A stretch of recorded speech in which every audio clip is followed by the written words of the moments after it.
Perkenalkan, nama saya Siti Nur Hidayanti. Saya perwakilan dari Puskesmas Puspo ingin menyampaikan beberapa informasi terkait dengan COVID-19 atau coronavirus disease dan bagaimana cara kita beradaptasi di era new normal ini. Nah, bisa slide-nya. Apa sih sebenarnya COVID-19? Jadi COVID-19 itu kepanjangan dari coronavirus disease, yang mana virus ini menyebabkan gangguan pada saluran pernafasan, khususnya saluran pernafasan bagian saluran mukosa atau saluran lendir.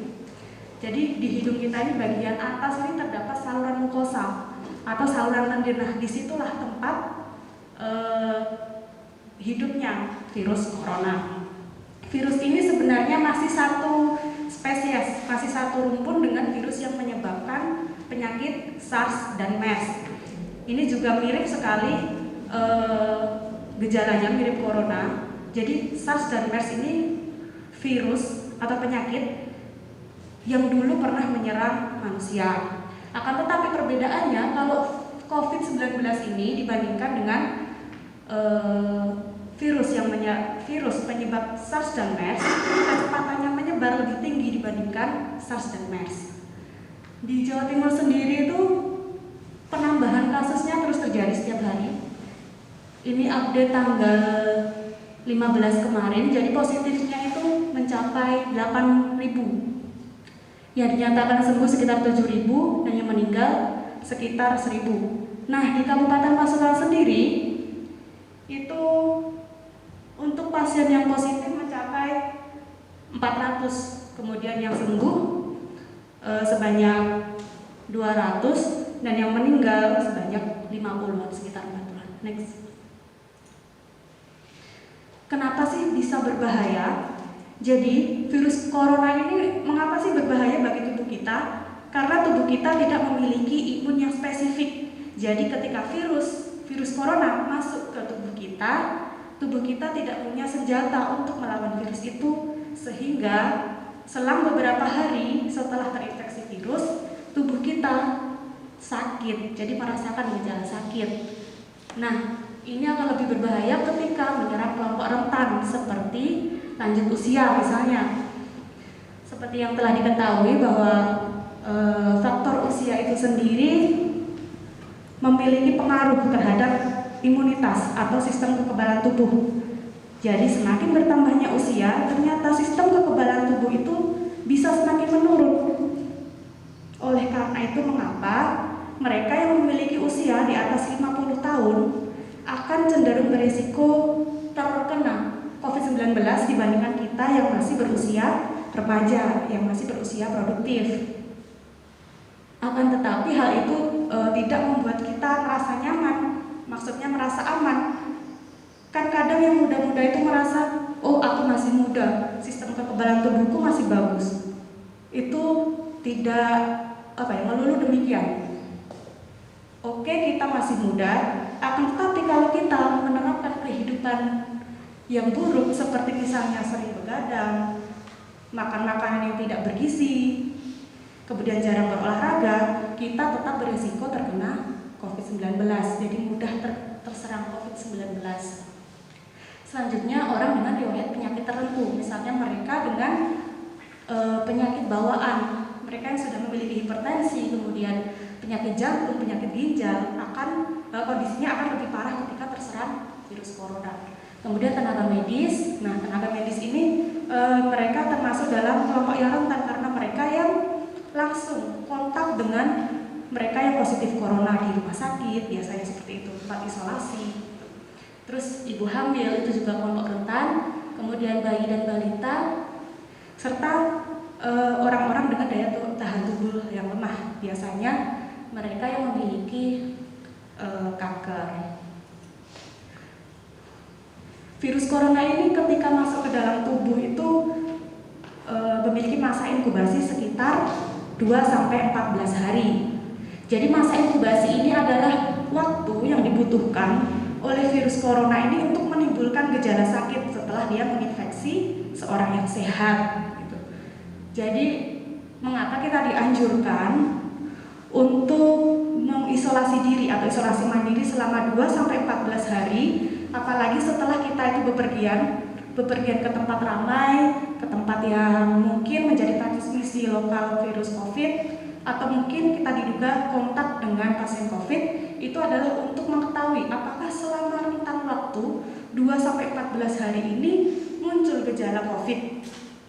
Apakah muncul atau tidak, itu dilihat dari rentang waktu 2-14 hari ini. Nah, gejalanya itu mirip sekali dengan gejala flu, yaitu sakit tenggorokan, demam, biasanya demamnya lebih tinggi dari 38 derajat, kemudian batuk dan pilek, sampai dengan menimbulkan sesak. Beberapa kasus itu bisa lebih parah gejalanya apabila mereka memiliki sistem imun yang rendah.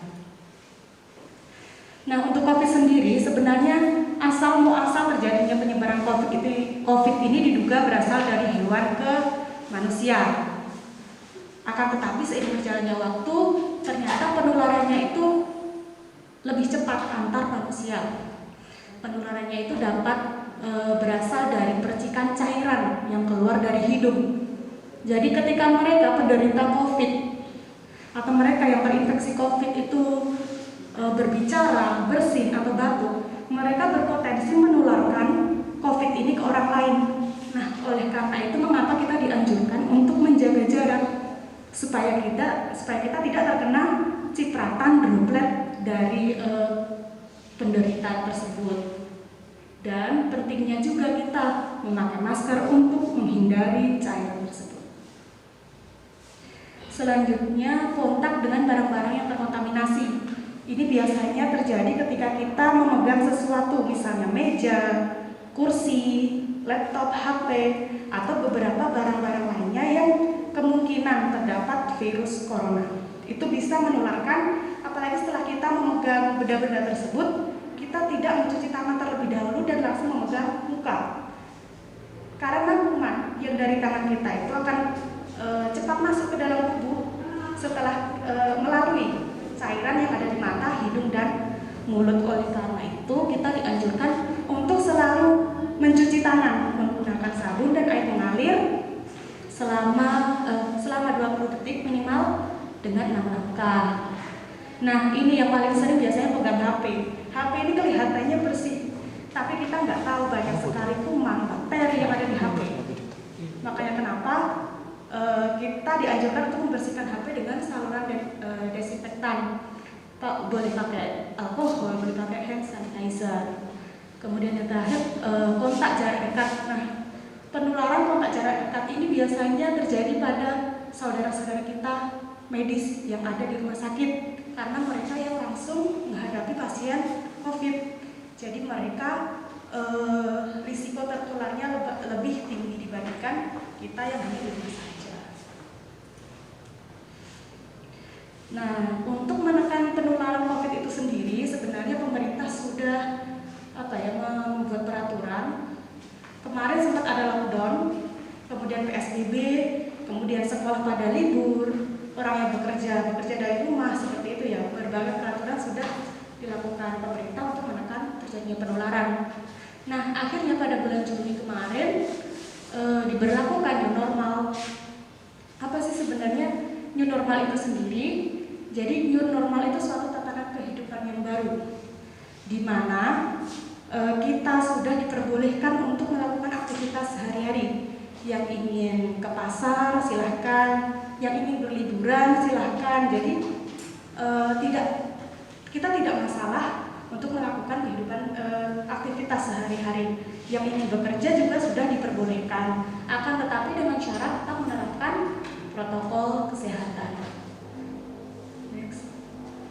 Kemudian protokol kesehatan yang seperti apa sih yang bisa melindungi kita dari terpaparnya COVID selama kita melakukan aktivitas sehari-hari? Jadi yang pertama itu ketika kita sakit, terutama kita flu, mendingan di rumah saja. Jadi lebih baik di rumah saja ketika sakit. Kemudian yang kedua, selalu membawa hand sanitizer jika kemana-mana. Ketika kita kesulitan menemukan air atau sabun untuk cuci tangan, kita bisa menggunakan hand sanitizer. Yang ketiga, jangan lupa pakai masker. Biasanya keluar pakai masker kain lah minimal. Kalau memang untuk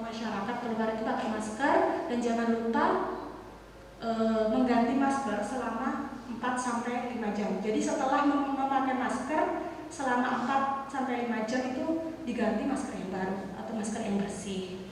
Kemudian tetap jaga jarak di kendaraan. Sebenarnya tidak hanya di kendaraan, kita berbicara pun juga harus jaga jarak supaya terhindar dari cairan yang keluar dari mulut maupun hidung. Kemudian sering cuci tangan pakai sabun dengan air mengalir.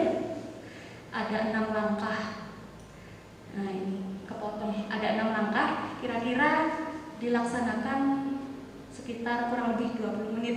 Jadi benar-benar lama. Kalau cuci tangan cuma 20 detik.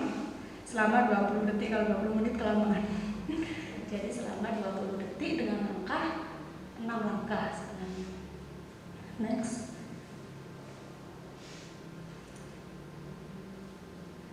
Selanjutnya gunakan uang elektronik. Ini anjuran. Mengapa? Kalau di sini mungkin masih sulit menggunakan uang elektronik. Kalau di pasar apalagi pasti pakai uang manual. Karena apa? Uang itu sebenarnya menjadi salah satu perantara menyebarnya kuman dan virus. Kan uang itu banyak dipegang orang, dari orang satu ke orang lain, nyebar lagi, itu bisa menjadi perantara. Maka kita dianjurkan menggunakan uang elektronik. Akan tetapi nggak masalah sih, selama setelah kita memegang barang-barang itu termasuk uang, kita cuci tangan. Kemudian untuk salaman mungkin bisa dengan salam dulu, mengucapkan salam saja, jangan bersalaman, saling berjabat tangan dulu. Terus setibanya di rumah langsung mandi, biasanya yang liburan atau mereka dari pasar, intinya dari keramaian dianjurkan untuk mandi karena virus dan kuman itu akan mati ketika terkena sabun. Nah selanjutnya untuk lansia dan anak-anak itu dianjurkan di rumah saja karena lansia dan anak-anak itu merupakan salah satu kelompok rentan terpapar virus corona. Demikian beberapa informasi yang dapat saya sampaikan. Semoga bermanfaat. Pesannya jangan panik berlebihan. Tapi kita sebagai generasi muda juga jangan meremehkan karena kita juga berpotensi terpapar virus COVID. Jadi beberapa langkah terkait dengan protokol kesehatan tadi lebih baik diterapkan, apalagi ketika kita keluar rumah. Sekian, wassalamualaikum warahmatullahi wabarakatuh.